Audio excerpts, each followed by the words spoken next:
This is the I'm from Denver podcast with Larry Ulibarri, producer WIGNZ, myself. And I mean, Larry, what have we talked about making this podcast kind of become? What's been the goal we've talked about since day one? I don't know, WIGNZ. All I know is that the first episode never looks like the show later. So, like, if you look at the first Simpsons drawings, you're like, well, that doesn't look like the Simpsons. So regardless of whatever we end up doing, it's going to look vastly different in a couple episodes. But the goal ultimately, no matter how it looks, is to talk to businesses and small business owners and even large business owners, people with stories in Denver and Colorado, hashtag I'm from Denver. And so we thought for episode 1, let's bring in Jake Salazar, a guy who's had multiple businesses in Colorado, is a 5th generation native, and he's also the chairman-elect for Hispanic Chamber of Commerce. So, I mean, I think that's the guy that should really help us kick this off for this episode. Right. I mean, like the fact that this podcast is going to really be kind of all about Denver. But like you said, we did want to highlight the local businessman, and Jake Salazar is the local businessman. Jake, basically, you got started almost kind of like you went high school, college, you owned your own restaurant. There were some other things in between there. I mean, I just, I guess. Yada, yada, yada. But I mean, like you were 24 blah, blah, when you stuff and things. didn't you own a Benihana's at 24? 23. Yeah. Oh my gosh. But I think before that, you went I to didn't own UNC. a car at 23. And you played ball at UNC, right? I did, yeah. Played baseball at UNC. And then you left there and went to the restaurant? Actually, sort of. I really kind of had a job since I was like kind of about 12 years old.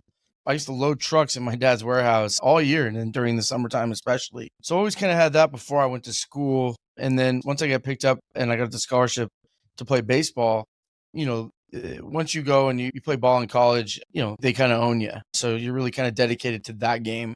You know, practices every morning at 6 a.m., go to class right after that, go back to practice after that, study halls. It's just kind of never ending with that, and to make sure that you stay eligible. After I blew out my knee and I had to get reconstructive surgery on my foot, I was sneaking down to Denver quite a bit. So I was still on scholarship, but I was going down to Denver, and I got introduced to a guy named Rob Armijo, who was one of the owners of the Purple Martini.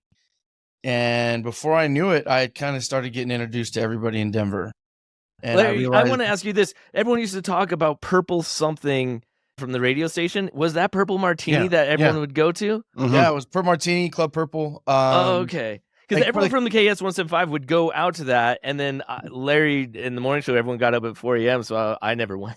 We never went to anything like past too late. 7. Yeah. Right. Exactly. But I mean, it was worth it. We got to do the morning show. So, but I just was wondering if that was the same one.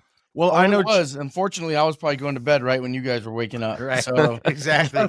2 ships passing in the night. Yeah. Well, and like you mentioned that you worked for your dad, and I know as somebody who worked for their dad, that brings its own set of challenges because, you know, like father-son kind of thing can be like this. Was it difficult to work with your dad or for your dad? Extremely. I hated it, which is why I didn't go work for that company. I wanted to go out on my own. And that was why when I met Rob, I kind of realized, you know, obviously, you know, everybody wants to be in the bar business. Everybody wants to be in the restaurant business, you know, realize how tough that business is.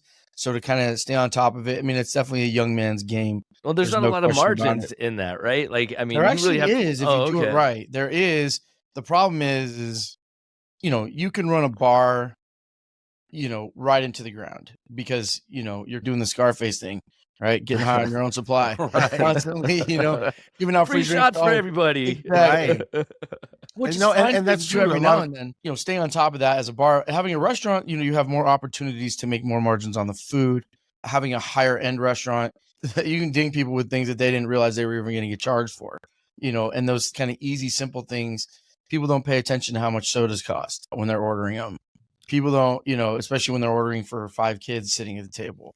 I mean, there's definitely ways to make more margin on things. There's always a way. You're out and you're having fun, so you're not really paying attention. You're like, oh, put it on the bill. Yeah. Next thing you're like, my tomato juice costs $8. Whoa. What happened? Oh.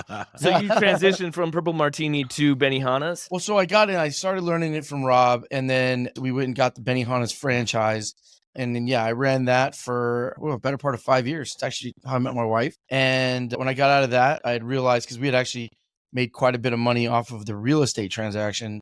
We made good money with the business, but the real estate transaction made a lot of money. And so I realized, you know, being possibly in real estate would be a good venture to be in after that. So took a little Did you know though? sabbatical. But before we leave the Benihana's thing, did you know Larry was a chef for Benihana's? I did. How did that work, Larry? He was a celebrity chef. He was a celebrity chef. I was a celebrity chef for one night. I was late, a little bit late coming up to the thing. And when I got there was a guy talking, giving a demonstration to all the celebrity chefs. And I wasn't even really paying attention because I was like, there's no way they're going to have us make this whole meal for all these people. And so I really didn't pay attention. And then immediately after, they're like, all right, everybody, take your stations. And I was didn't you think when they said you're going to be a celebrity chef that you're like, well, I'm cooking? Like, yeah, but I mean, I honestly, like, these people paid like a couple $100 each to be at this table. And I was like, I literally went to them and I was like, you're telling me I'm responsible for making their whole meal? And they're like, yeah, we showed you how to do it. And I was like, I didn't pay attention. So yeah, I know how to cook to a certain degree. I mean, like, I know how to make some things. Yeah, I know, but not on one of those things. So it got very nerve-wracking. It's a hot table. I mean, oh my God, the heat's coming out. Everybody's hungry, waiting for their food. Well, and there's hot parts of the table, and then there's colder parts of the table. I found that out. That's how the chefs, that's how after you burn something. Well, you can put something you want. You know, it just depends on when the meals are supposed to come out because you want you want people getting stuff at the same time. You want everybody to start enjoying their meals around the same time. So putting how was the meal? How was it, Larry? It was okay because I made one of like everybody put more ginger sauce in your plate right now. I made the guy dip the shit. I bribed the guy that worked there to help make the meal. And so I literally gave the guy, I think, like $100. I was like, please, you got to make these people some food. I'm a radio personality. Listen, I'm gonna make these people laugh, and you cook the food. My God! Karaoke's starting. Gotta go. That I believe. I believe. Did you have karaoke at your spot? Yeah, we did. We would do it, I think, on Tuesday nights. But we did something different there. We actually built the first martini bar ever put into a Benihana's. And we built the sushi bar. So what happened is I actually left college. I hadn't even graduated yet. I actually left college after my junior year. Started the Benihana. I got acquainted, with the Pro Martini guys. Started, the Benihana's. So I kind of was like learning from them, like always constantly going in and really hanging out with Rob and just more or less just getting introduced to the social scene in Denver because I knew after a couple nights there, I knew I belonged in Denver. Like that's where I was going to do my thing. Do you have the Benihana? I had some really good times. Do you have the Benihana people coming through to make sure that you're doing their brand that's what I was actually going to get to. So we had the franchise, right? So there are rules, right? You have to like buy their plates and their silverware. So if stuff breaks, you have to buy their stuff. Technically, you're supposed to run their menu, which was horrible back then. Their sushi menu was even more limited. And what we were up against was there was a restaurant down the street. I don't even know if it's still there. It's called Tygoon in Broomfield. And the guy was a pretty good chef. And I mean, the dude competed with us. We definitely threw the sushi business out there for sure. But the dude, I don't know, as hard as we tried to take that business away, people were loyal to this guy. And it's because he definitely was on point with his recipe. So right away, I realized like, hey, man, we got to step it up. So I went around to and I already was a sushi fan, like total sushi fan. So I even got more in depth with the sushi. And I was like, yo, I'm going to go start recruiting. And That's a good job for doing research. I mean, right. I'm about to go into the business. Let me go see where everyone. Well, no. But like for real though, like I was going into sushi joints and like literally hijacking recipes. And when I say hijack, like I'd watch them make it. I'd sit at the sushi bar and order $200 worth of sushi and just literally watch them make it. I talked to them, ask them what they were putting in it, and I'd go roll by roll. And it was like, that's how we did it. And so then I got some great sushi chefs to come and work for us. They cost more money, but they were worth it. And then we launched the all you could eat sushi deal, which was like that sushi happy hour. Dang, that sounds good. Which was fly. Well, it was crazy, right? Because we put like certain nigiri stuff on there and certain rolls, right? Stuff that we knew we could make big margins on. But the important thing was we would overload that shit with rice. And so, and if your water glass got down to half, the girls in that room, the servers were trained. You walk up and you fill that glass back up. If it gets more than half full and I walk out there and I see that, you're in trouble. Like, I want glasses of water full. I want Everybody- people leaving bloated with rice. You know how many times I can tell you there were like 5 customers that were like religious for coming in. Uh-huh. Like, everybody would come in for the happy hour, right? And it was because it was a martini happy hour that had never happened there before. It was the sushi bar stuff that had never happened before. But nobody except for like 5 customers would ever make it past the first round of sushi on the all you can eat deal. It was like 4 things all you can eat, and they would be done. They would all get rolls, and you'd be like, "You're fine. Fools. Like, you're definitely not making it to round 2, so we're good." Like, so, We're good. I can just tell by your body weight, you're not a pro. You're not going to make it. The smart ones would come in and order the nigiri. The ones that were rookies would come in and order all the rolls. Well, the rolls are so good. The thing I think would be the benefit there, and I've like dreamt about this scenario, like if that's your restaurant and you have karaoke, you could sing as often as you want. Yeah, You're like, I mean, I'd like to sing every other song. listen, I fancy myself pretty good at singing, but I don't want to scare customers away. You know, Right. It's their moment to shine. Exactly. I get So so the fun part was like we had the sushi bar, we had that, and so Benihana's eventually started getting kind of mad, right? They were sending people out. Eventually, Rocky Aoki's son was coming out there, and they were basically kind of saying like, "You guys, we know you're breaking our franchise rules. Like, you're not running our stuff. You're not buying our plates." I'm like, first of all, you guys charge too much for your plates. I get them from this guy over here. Same stuff, way cheaper. So we got to talk about that. Second of all, your menu is limited, and I got to compete. And so I'm doing this, this, and this. And so like, what they did was they came in, they're like, well, this is successful. This actually became the number 2 franchise restaurant in the world, only behind the Las Vegas one. wow. And so Broomfield Benihana's was off the chains. And Benihana's themselves was like, people were not going to the Benihana's on Tamarack and driving all the way from Denver to go to the one in Broomfield. That back then, it was cleaner. The food was better, you know, and but it was but I think it's attention to detail too. You like going out there and telling them, hey, you need to drink water to fill them up. I mean, it's kind of being smart and strategic and all that stuff. Just because we were it's making like money, man. We were making money, and that goes to the bigger picture of why your success in Colorado, and you went on to do other things. Well, yeah, we also had good talent. I mean, guys like Maverick, Joey, and those guys. I mean, they were bringing in people. It was a good time to be alive and in the Benihana's business back then. Larry, did you work in a restaurant ever? Like, I know you did a few jobs with your dad and stuff. Did you work it? Yes. As a matter of fact, I had a short stint at Aubon Pan when I was. Are you making this up, or is that a real restaurant? No. Oh, okay. Like it's a national chain. It's a national chain. You'll see them in other cities. It's Aubon Pan, and I had to wear a blue beret. And I remember I was just a kid, and I was like, I was working at the Tamarack Square. No, I was working at Tabor Center downtown. And all my friends were walking toward me. So I remember this place. I ditched the beret. Yeah, I ditched the beret. And then so I was all talking with my friends. And then my boss comes up to me. He's like, where's your beret? And I was like, I better go look for it. It was in my locker. But yeah, I've done a few little stints, mostly radio. I got into radio like right away when I was a kid. So yeah, I mean, pretty much right away, right? I was doing radio full time by the time I was 18. Wow. So, yeah, that's wild. Yeah, but yeah, I mean, I know that WIGNZ you worked in. I didn't know. I worked at Waterworld. That was it. That doesn't count as concessions. That was me. He was like the young kid telling the adults like, you need to like stay in line. No, and like I worked at concessions.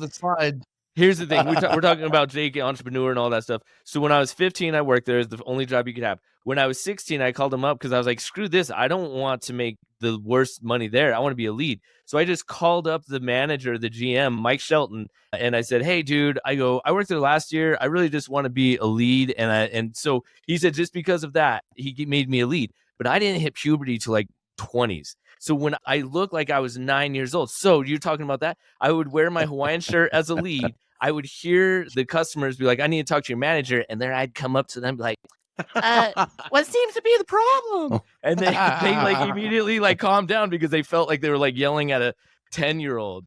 So, but that was the closest thing I got. I mean, dude, you started growing facial hair, I think, like right when we met. So yeah, Wiggins you were like 37. So right, Wiggins just got arm hair. He just got arm hair. Yeah. I was convinced the first time we met that you were like 25. That's awesome. Like, dude, I'm 37. I'm like, You should just not tell people Yeah, that. he used to be the Dateline decoy for years. He played the Dateline Like, you can decoy. tell that I went through a party phase. I don't know if you can tell that Jared did or not.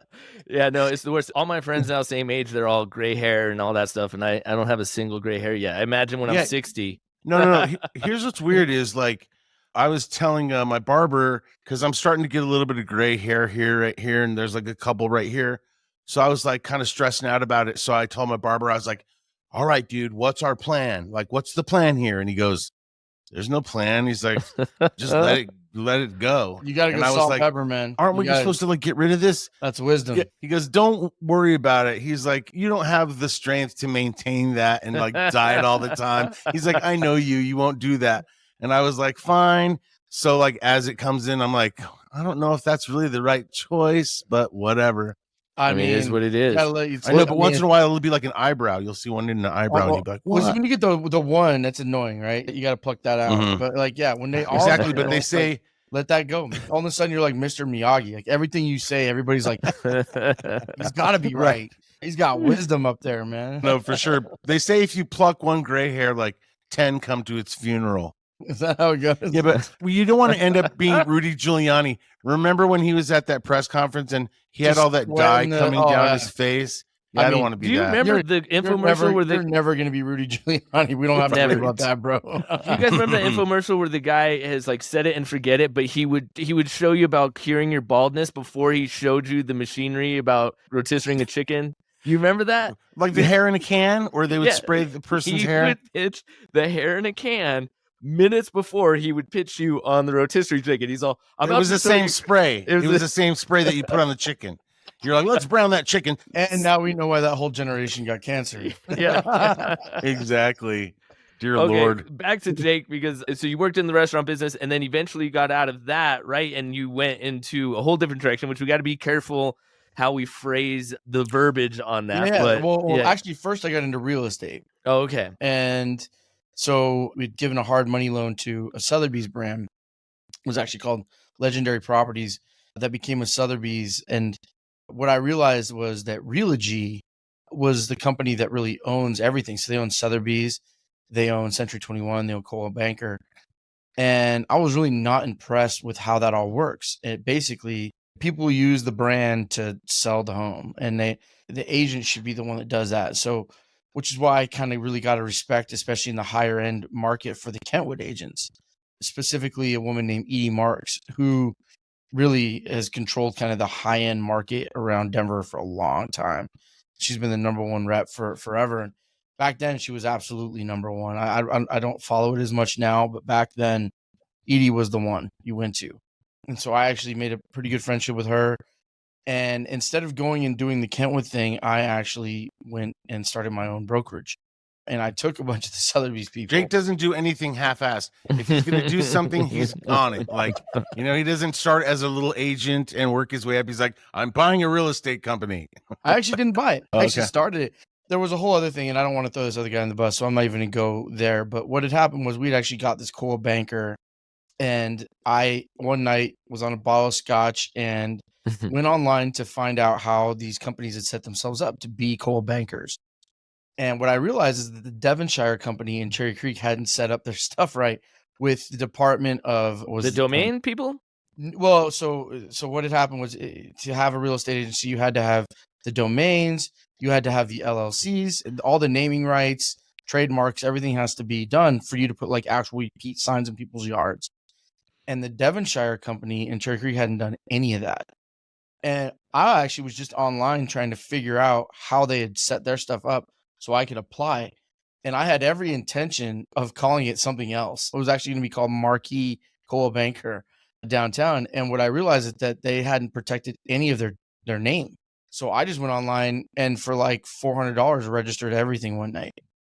And then woke up the next day with all these emails like, you've registered the Devonshire company. And I was like, well, let's see what happens. So I submitted the application to Coldwell Banker. Like, fuck it. I mean, if it doesn't work, it doesn't work. But it'd be hilarious if it does. And so it did. And I got like 2 weeks later, they were like, you're approved. Coldwell Banker, Devonshire, downtown. And I was like, Cool. They're not gonna like that deal. And sure enough, so I was buying a new car from Ralph Schomp. I needed a bigger car, so I was buying a 7 Series from my buddy Aaron Wallace, who owns Ralph Schomp. And I get a call while I'm taking this car for a test drive from a guy named Chris McGatt, who is the head of a company called NRT, which I had never heard of before. And he was basically started yelling at me right when I picked the phone. He's like, "Just Jake Salazar." So he goes, "Well, I'm Chris McGatt, the president of NRT." And I'm like, "What the fuck is that? I've never, who are you?" Like, hang up, prank caller. Like, and what I realized is he was the president of NRT, which is I think back then was the largest franchisee of coal bankers in the country or something like that. And basically he was like, "I'm going to get your charter revoked. Like, you can't steal Devonshire." And I'm like, "I didn't steal it." I'm like, "I own it. Technically, you're running my stuff." Yeah, stealing it means they have it, and then you're like, all, "I took that away from you." I actually got it fair and square. You guys are the Yeah. ones running it illegally. And so I'm like, "You guys maybe should start paying me a royalty." That went on for a minute. Basically, I got out of that business. So what had happened was I was at nighttime, I was learning how to cultivate plants for a different kind of industry. I really had no intention of staying in the real estate business. I had every intention of getting into the gardening business. Yeah. In Colorado, which was poised to make a boom back then. And so Larry's favorite topic exactly that we have to be Broccoli. discreet about. Yeah. And so in 2008 is when this was happening. So literally I was at nighttime, I was learning how to garden. And during the day, I was selling real estate. And so the last transaction that I ever ran, I actually sold Chauncey Billups his house, Nice. him and his wife Piper, their house in Beale Mansion Estates. And I called it quits. And I had already begun gardening. Right. And you became a very successful gardener. I was very to good the at gardening. point where, right, you were responsible for it becoming okay for everybody to garden here. I was. And I was. eat what And came guys, from the that reason garden. why we're saying gardening is because we have certain key words that we don't Sure. want to. We want to make sure this podcast can actually be aired. So Right. key No, words, if you guys can pick up what gardening is in Colorado, that's what I was doing. No. People are pretty savvy. They know that there's certain words that people will get demonetized or get, their algorithms altered if they say so. Yeah, we'll be very trepidatious during podcasting for some words here and there. Yes. Within the gardening business, I right away felt really at home. It was just something that came natural to me, not just the growing, but the business part of it. It was the Crocs. Yeah. It's because you were wearing Crocs. That's why I still don't wear Crocs. But and you actually were so good at gardening that you've won several Stanley Cups, right? Yeah.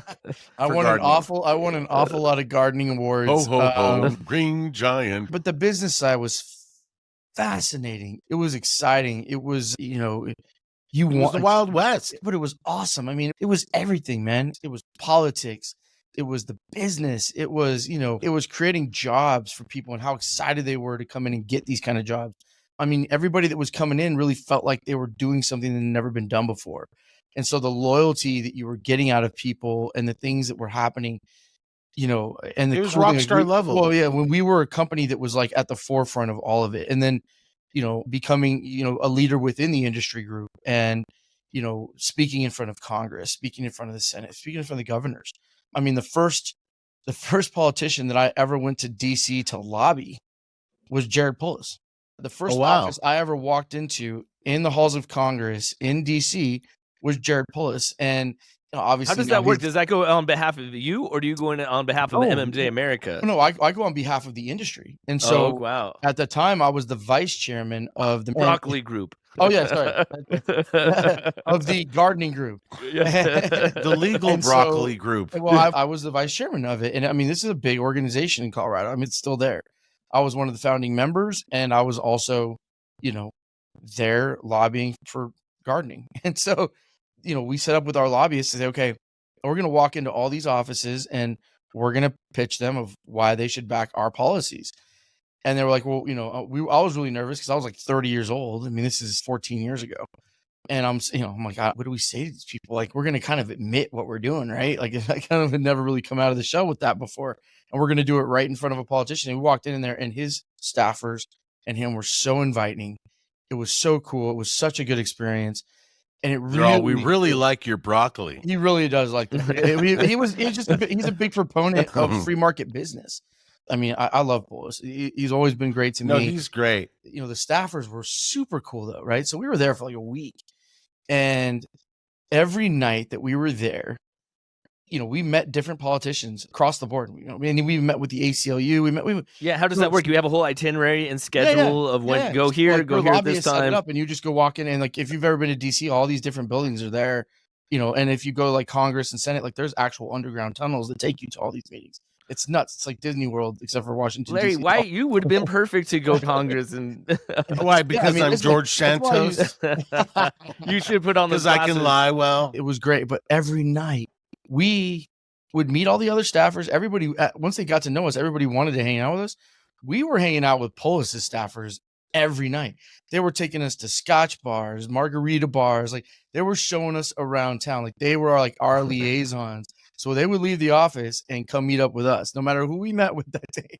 They were like, "What are you guys doing tonight?" I'm like, "We got plans. Like we're going out with those guys."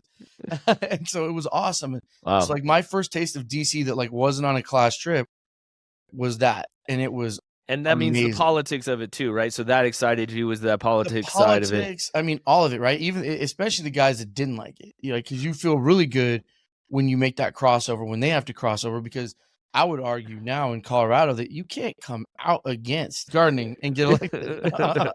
No, for sure. And like it's obviously trending for there to be national gardening anyway. It's kind of going that way. So Yeah. the fact that we were so ahead of the curve just, you know, means I mean, that we're this just was ready. 2010 when we were Wow. doing this. Yeah. You know, the legalization of gardening happened in 2000. It happened in 2012.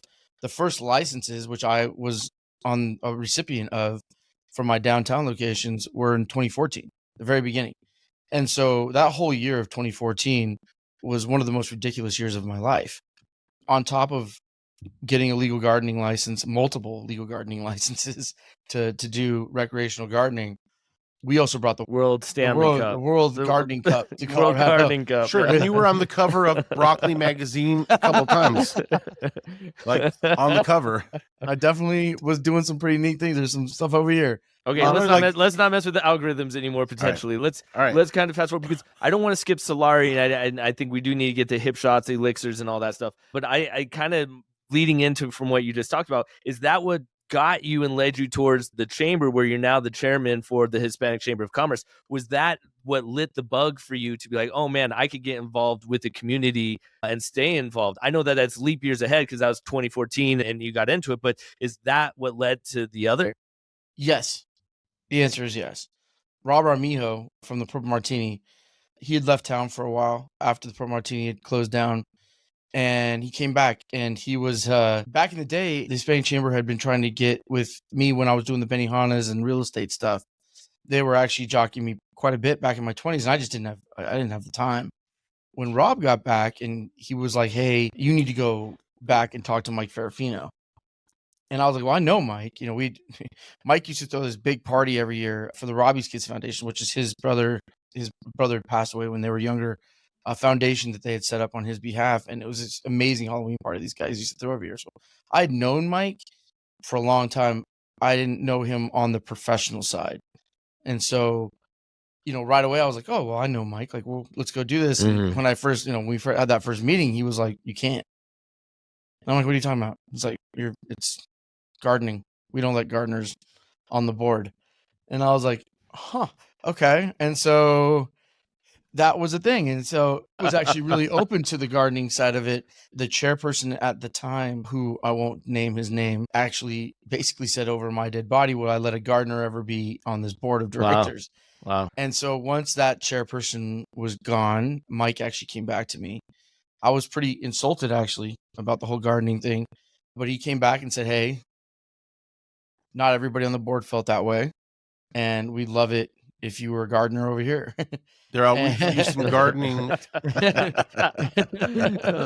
Bring some And broccoli, so- sir.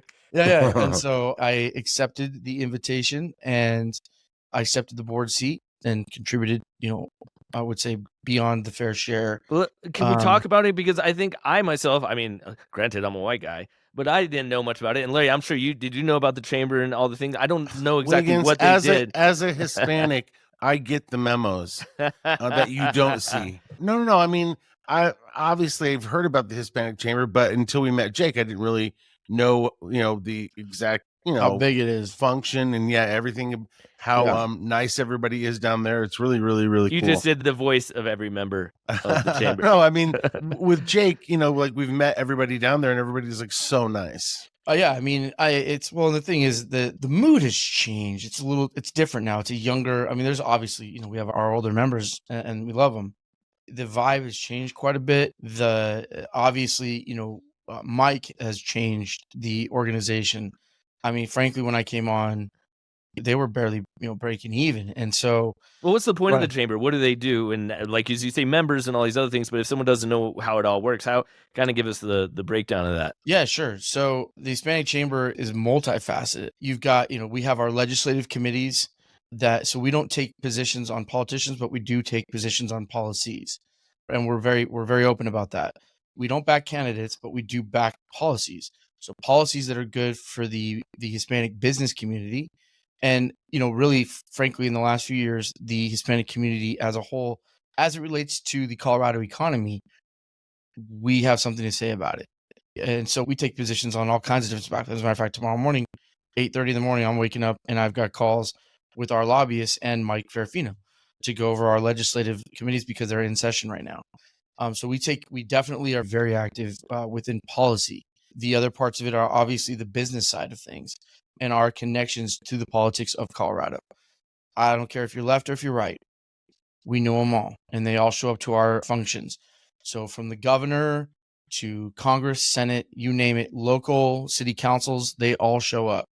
Even Larry went to there. Larry, when Jake gave his speech to accept to accept being a chairman? Is that what that was? Well, it was kind of the pre-speech to accepting the chairmanship, but yeah. And Larry, you went there. It was at the football stadium. We were like the only people there. I've never been inside the stadium, and being the only people there, we were kind of like where the owners, box. We literally were in the owner's box. Yeah. And so it's really cool to see the effect that the chamber has on the business dealings, and they really represent the Hispanic side, which is huge obviously in Denver. And so I mean, it's very interesting to have a front row to see how that goes and how that works. And I kind of like try not to say anything. I kind of just be like a fly on the wall, but it's very interesting, and the work that you guys do is amazing. So anything we can ever do to support the chamber, we're here. To go back to answering your question, Jared, yeah, it was a big part of it. And so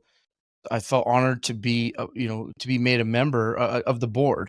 It's one thing to be a member. It's a whole other thing to be invited to be on the board of any organization, especially one as large as the chamber. The other part of that was once you get onto the board, then there's the executive committee. I had been on for less than a year before I actually got invited to be part of the executive committee. And Mike and Tim Aragon, who's now the general counselor for the Denver Broncos, had actually brought me up to become the chairman of the finance committee, which I sat in that position for about 3 years. And before I became the secretary, which would be the next So step. you have to be good with numbers, right? I'm okay. I know. I'm just saying, like, if you're going to be the chairman of finance, I would be. If someone gave me that position, I'd be like, "Oh no, we're already $30,000 in debt." If you can read a financial, and that's the cool thing is. Hey, you know what's crazy is I wrote on Facebook. I said, "I'm from Colorado." That means whatever people are saying in like that Hip Shots commercial you made. I'm from Denver. Yeah. I wear shorts in the winter. Of course I'm from Denver, right? Okay, so I did that on I'm from Denver, and I just was like, fill in the blank. I said, finish the sentence. I said, I'm from Colorado. Of course we ... There's 640 comments there that could be shirts. Like, honestly, like that, just saying that as a shirt written out. Some of those liners are so funny. The way people wrote those, it's like we could just sell shirts that says, I'm from Colorado. Of course I shovel in shorts. And just we would just blow it up because everyone would relate to one of those shirts no matter what. I also saw these shirts where you just put a QR code on the back because people will scan it on your back. I already said that idea. Oh, I didn't know that. You know what is funny? Larry and Jake Salazar is hanging out with us, and all the audio that came from the morning show, and Jake, you listen to the morning show, but all the audio that came from it, the sound effects of South Park, Family Guy, music, I have a whole drive full of like 500 gigabytes of that stuff. Well, fantastic. We definitely need to be using it. You need. Well, and I guess part of what we haven't talked about right here is, I know I'm technically our first guest on the show because of what I do, but what we haven't even gotten to is I actually own part of this company with you guys. I'm from which is Denver. Right, Yeah, exactly. fun. We're We're leapfrogging. doing this together. So the reason why we know each other so You good have is too much of a resume, bro. we've literally Right, like we haven't working even, together we haven't even done for a hip year. shots yet. Yeah. We've literally been working together for a year, and it's been It's a lot of true. fun. No, So for sure. We've all been hanging out. Like this has all been something in the making here. This isn't just coming out of left field. I didn't just get invited in on accident. Well, and then we joked about the finances. It's like that is kind of why he's brought in Larry, is because I am not good with finances, and Jake is just, well, we've learned Jake. And so for us, Larry, and we're business partners on the I'm from Denver platform as well and company. It's like we need like that. The thing is that what we bring to the table is not the business acumen that Jake has. And like the guy's obviously was a restaurant owner at 23, so he knows what he's doing. So we're so appreciative of that. So I know the business side. I didn't know certain things of it. Sure, I feel like I understand that, but I mean, Jake is also very connected to the city, and he's like the perfect. It was just like it really happened in a serendipitous way. A lot of fun. Yeah, it's not like you guys weren't like floating in the wind without me or anything, but we definitely did. We brought something to the table. We definitely did some things. We taught some people some lessons. We definitely got some pretty amazing deals done, which we can definitely get to in some other episodes. But I mean, it was like, taking a company that had, all the potential in the world and really giving it the turbocharge that it deserved. And I think that's what this is. It's going to make for a phenomenal next episode because there is some really neat things that we have done together and that we've been working on. And we really, I mean, from Hip Shots, which is my other brand, but I mean, really, this company goes far and beyond that, especially locally here.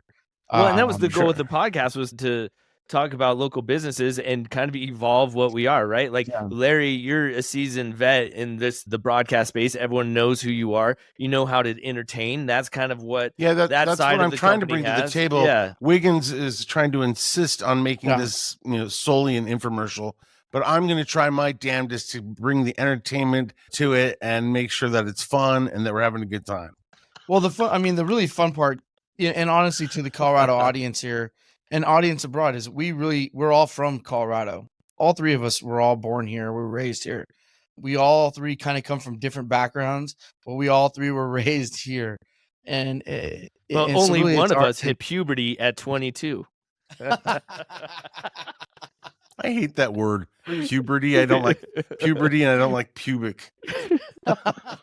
Well, now we definitely hit the algorithms between the gardening and that. Weird blocks. Wait, but I mean, there are shows out there that cover a vast array of topics that, like I would imagine that like even when like news organizations happen upon the gardening topic, do they take But this is only episode 1, so we're not going to risk it. Yeah, this is the first. Well, this is don't worry, time we're going to get way more in depth here. We're going to get way more in depth. But I mean, for everybody out there, we really love talking about Colorado. We love talking about Denver.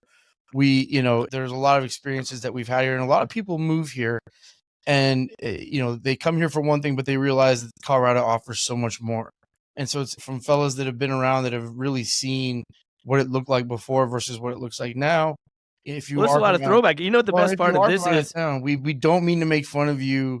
We're not going to make fun of your politics, but we are definitely going to make fun of the way you drive. Without a doubt. Understand, we're going to make fun of you. If you came here from a warm weather state, Texas, and you can't drive, we're going to make fun of you. Like, it's going to happen. So just get ready for it. I think there's a nostalgic feel for the network, though, as well, to where even us in our conversations of like talking about Trail Dust or the clubs downtown, Rock Island, like all these different things of just like, do you remember when? Like, I'm curious. And one of the things that I talked about for the podcast was like, let's find the original owner of Trail Dust, like, or find those people and be like, man, tell us the story. Because I think there's so much like, oh, well, that was cool when it was there. Well, what happened to that? Like, why'd celebrity go down? You know what I mean? I think the original owner of the pool was made out of freaking asphalt. That's why. Anybody ever skinned their knee on the bottom of that pool when you came out of the water slide?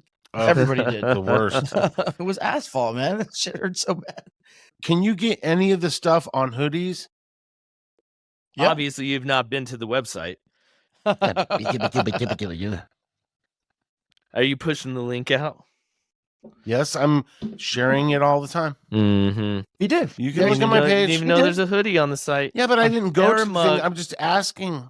Or a coffee mug. Everything with him is I'm gonna get you. It's like, did you not respond on Ring? Oh, I'm gonna get you. No, you you didn't just- say it. Well, the That's thing the whole. is, though, That's the whole the thing. thing, and I don't mean to take a side here, but I mean, if you didn't know that you could get the hoodies a certain way, it probably doesn't mean you weren't on there.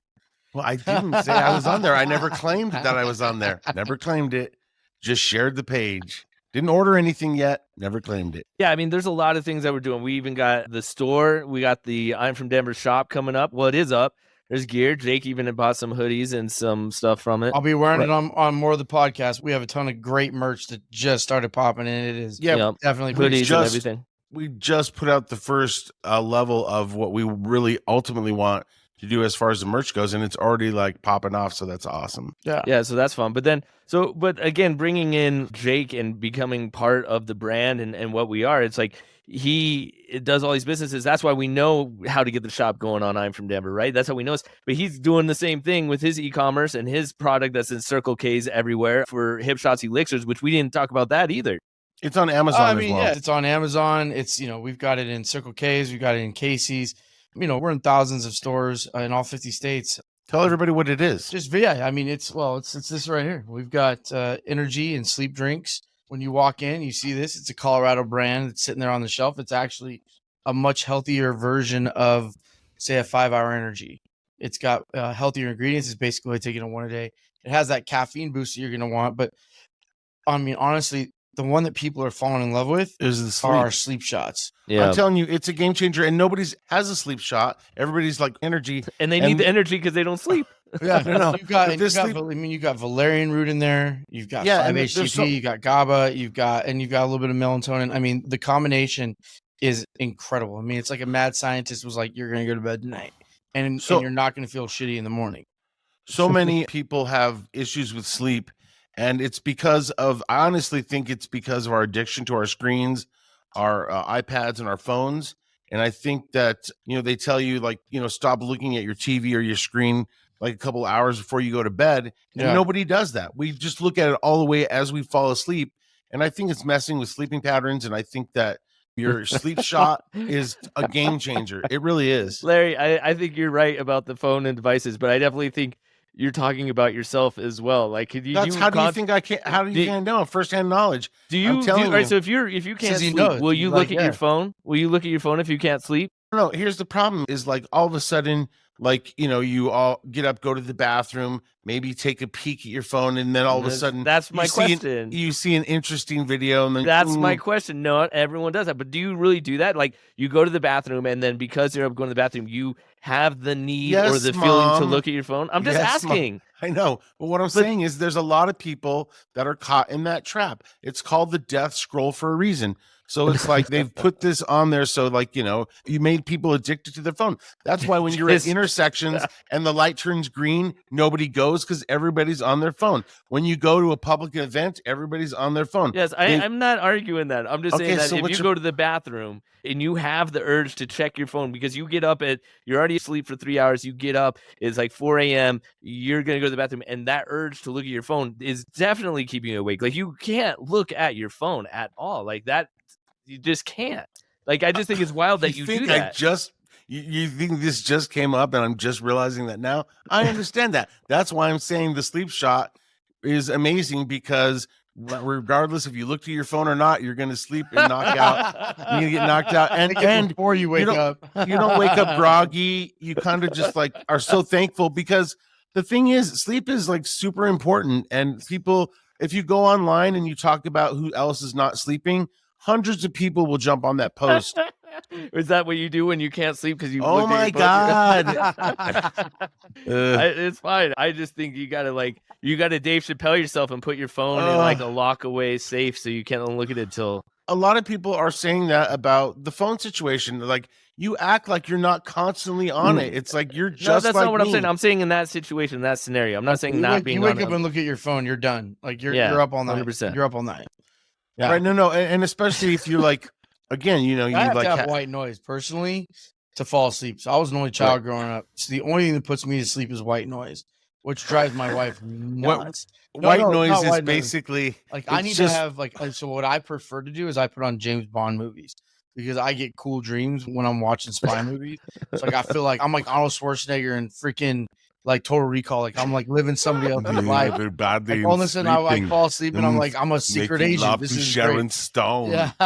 Hey, I met Sharon Stone. Pretty cool. But I will say this, like that's I prefer that. And it doesn't take me long to doze off. The problem is I'll doze off and I'll leave the shit on. And So if you take sleep hip shots, you will become James Bond and Arnold Schwarzenegger. Larry, do you dream? I found like, so I took a hiatus from the gardening stuff for a while. And like, I found that I used to not remember my dreams. And now they're super vivid. Do you find yourself dreaming a lot? Like the thing I found, quitting cannabis quitting gardening. No. Right. We dream like every time we sleep. It's just whether or not you remember it. And the thing is, if you remember it, it still can go away just like that. So But do you remember your dreams? Well, yeah. I mean, I I get up and I think about what I was dreaming about, but I don't really like carry it for the rest of the day. I remember my dreams often. Yeah. When I stopped gardening, I literally had a dream that I went to Target and bought a 20-foot skeleton, like those large ones that people put in their yards. And then it came to life. When I got it home, I was like, oh, I'll make this come to life. It made it come to life. And then I was playing PlayStation with this 20-foot skeleton on my couch. And this is you after you stopped gardening? This was after I stopped gardening. And I was just like, people were like, your dreams mean something. I'm like, what does that mean? We would have dream interpreters on the radio show, and nothing would ever match what they had said earlier or what this meant. So I honestly feel that dreams are your brain just on random, and they're like your DVR. They're running through your DVR of your day. And so I don't necessarily believe that dreams are like that, like, oh my God, they mean this or they mean that. I think it's just random. Well, if you want to dream, go get hip shots from Amazon or Circle K or all the locations out there, Colorado brand. And we'll be seeing a lot more of Jake Salazar. And this is just the start of many episodes to come. And go check out the I'm from Denver shop, get some gear. Yeah, we got you covered as far as everything Denver is concerned. We're going to be on it and keeping you updated on everything Denver and everything that's cool in Denver. Mostly this is for you, Denver. I mean, this podcast is for you. So we want to hear your feedback. We want to understand what you guys want to talk about. And we want to make sure that we cover that. And so, this is your podcast. I do love that. We're doing this for you. I do love that. And I think about that, Larry, like as far as like we talked about what differentiates us, right? Like there's tons of Colorado podcasters, podcasts in general. Our whole goal is to become what you were with Larry, Kendall, and Kathy, right? Like to be that kind of comments coming in and people getting on with us. Yeah. I mean, like the morning show, like we always said that the listener was the fourth member of the show. Because we offered WIGNZ to be the fourth member, but he wouldn't come out of the production room. He was all, I'm going to stand here. True. That is 100% true. That is not true. Anytime I offered him to play, he was just like, no, I'm staying here. That's not true. That's not true. Oh my God, it's 110% true. Well, that's probably a pretty good place for us to leave off right there. I think Jared's camera's cut out 8 times. Oh my already. God, again. I think that's somebody trying to tell us something. The Lord. All right, so yeah, we'll be back next time. I'm from Denver Podcasts, episode 2.